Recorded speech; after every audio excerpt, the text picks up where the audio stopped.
नाज़िर याद है ना, अभी कुछ दिन पहले सरकारी मुलाजिम हजारों की तादाद में रेड जोन में आके बैठे देखे थे ना। और अभी कल परसों ये जो हम कौम की माएं, बहनें, बेटियां लेडी हेल्थ वर्कर्स की शक्ल में, पेंशनर्स, बूढ़े लोग इस्लामाबाद की सड़कों पे रुल रहे हैं, मैं उनका मुकदमा भी आपके पास लेके आई हूं। और नवाज शरीफ साहब ने बहुत तफसीलन बात कर दी है, लेकिन मैं आपके मुंतखब नुमाइंदों का मुकदमा भी लेकर आपकी अदालत में आई हूं।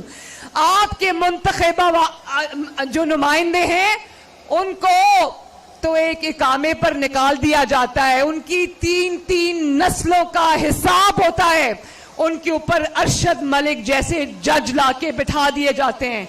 लेकिन पापा जोन्स को जानते हो ना, ये 99 कंपनियां किसकी हैं? पापा जोन्स का पिज्जा जानते हो ना, तो वो आसिम सलीम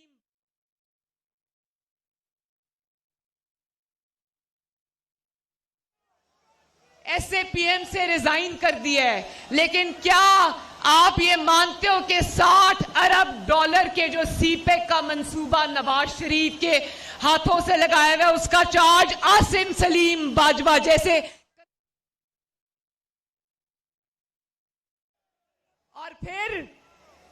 और फिर मुझे ये बताओ कि इमरान खान ये कहते हैं ना कि वोट देखो, ये हुकूमती मुशीर ये कहते हैं कि मरियम नवाज और नवाज शरीफ जो बयानिया है वो आवाम की समझ में नहीं आता। समझ आता है कि नहीं आता? आइन का मुकदमा समझ आता है कि नहीं आता? वोट चोरी का मुकदमा समझ आता है कि नहीं आता? तो फिर ये भी समझ आता है ना कि जो अभी कहा था ना कि वो अवाम के आपके वोटों से हुकूमतें आनी चाहिए, आपके वोटों से जानी चाहिए, और किसी को ये हक नहीं होना चाहिए कि वो आपके मुंतखब नुमाइंदों को उठा के वजीर आजम के ऑफिस से बाहर फेंके। हिसाब किताब आपने करना है और किसी ने नहीं करना। और अगर कोई ये करता है तो ये ताकत आपको उससे छीननी पड़ेगी। जनरल जहीरुल इस्लाम ने कहा, इमरान खान कहता है कि जनरल जहीरुल इस्लाम ने इसलिए नवाज शरीफ से इस्तीफा मांगा क्योंकि उसको नवाज शरीफ की करप्शन का पता था। तो नवाज शरीफ की करप्शन में से तो इकामा निकल आया, लेकिन क्या जनरल जहीरुल इस्लाम को हक है कि वो अवाम के मुंतखब नुमाइंदे से इस्तीफा मांगे? क्या हक है उसको? और आपको नवाज शरीफ के इल्जाम लगाने याद आते हैं? आपको आसिम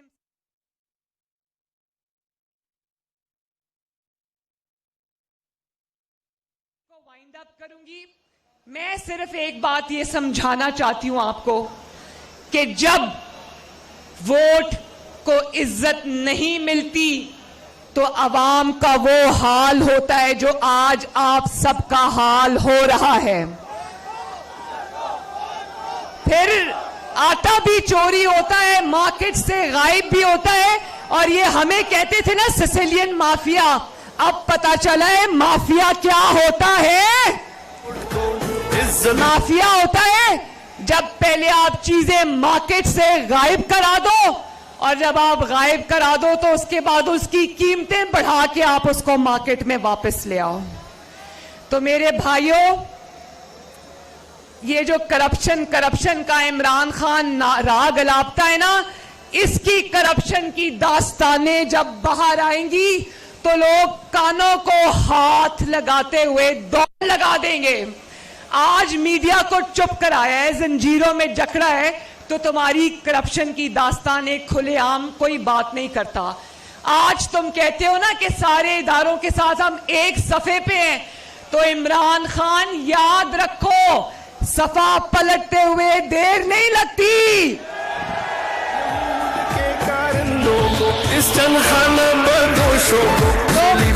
मुझसे वादा करो मेरे गुजरावाला के भाइयों, बहनों, बुजुर्गों, माओ, मुझसे वादा करो कि आटा चीनी चोरों से हिसाब लोगे। हाथ उठाओ और वादा करो अपनी बहन के साथ, अपने वोट चोरी होने का हिसाब लोगे। वादा करो कि आइंदा किसी को अपने वोट पर डाका नहीं डालने दोगे। वादा करो कि अपने घरों में आए हुए फाके, अपने बच्चों के आंसू और घर वालों की तकलीफों का हिसाब लोगे।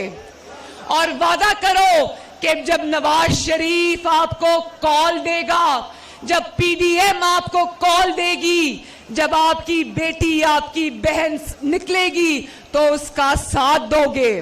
दोगे ना? दोगे ना? तो मैं गुजरावाला की मुस्लिम लीग नून को मुबारकबाद देना चाहती हूं, पीडीएम की सारी जमातों को मुबारकबाद देना चाहती हूं आज के कामयाब जलसे के अंदर। और एक बात याद रखना, वतुइज़्ज़ु मन तशा वतुज़िल्लु मन तशा। आज जब मैं मियां साहब की तकरीर सुनती हूं तो मुझे डर लगता है, क्योंकि मैं बेटी हूं, लेकिन इज्जत जिल्लत जिंदगी मौत किसी और के हाथ में नहीं है, अल्लाह ताला के हाथ में है। तो अल्लाह ताला आप सबका हामियो नासिरो। एक दफा फिर गुजरावाला जिंदाबाद।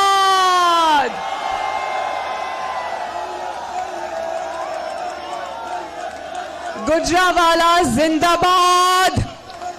पाकिस्तान पाइंदाबाद। नवाज शरीफ जिंदाबाद। नवाज शरीफ, नवाज शरीफ, गुजरावाला जिंदाबाद। पाकिस्तान जिंदाबाद। शुक्रिया।